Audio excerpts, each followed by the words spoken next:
according to AAA, the average price for a gallon of gas this week is $3.59, but that could go up. Patrick DeHaan is the Gas Buddy guy joining us here at 4. Now, there is a tropical storm getting close to Florida. What kind of impact could that have on gas?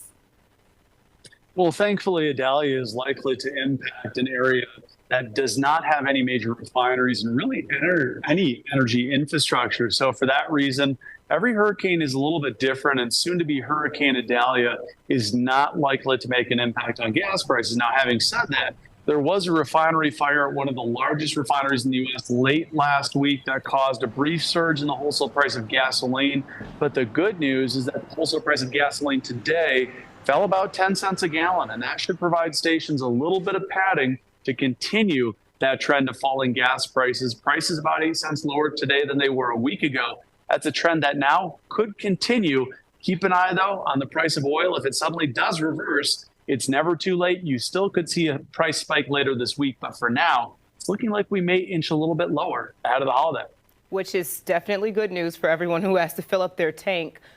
Do you see this continuing for weeks, for months, or what should we expect? Well, the trend for the closing innings of the summer is usually contingent on if anything develops like a hurricane. We are seeing prices trend down.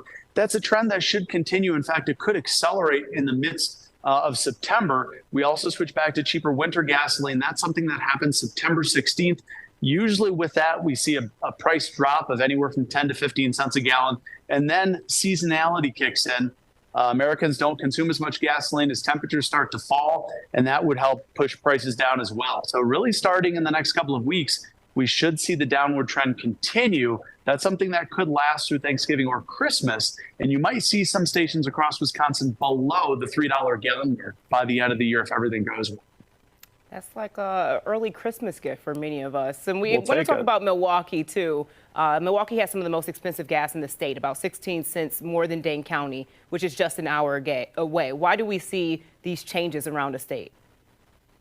Well, a lot of that has to do with the fact that much of Milwaukee has to use that requirement of reformulated gasoline that really only Southeast Wisconsin has to use. And a lot of that has to do with being very close to Chicago. That's what we call reformulated gasoline. The rest of the state of Wisconsin doesn't have to use that blend, and that's why it's cheaper. And once we switch back to winter gasoline on September 16th, everyone will be going back to the same thing. And that means a bigger drop in Milwaukee than what we'll see the rest of the state. All right. Well, we look forward to that drop. Patrick, thank you for your time this afternoon. My pleasure.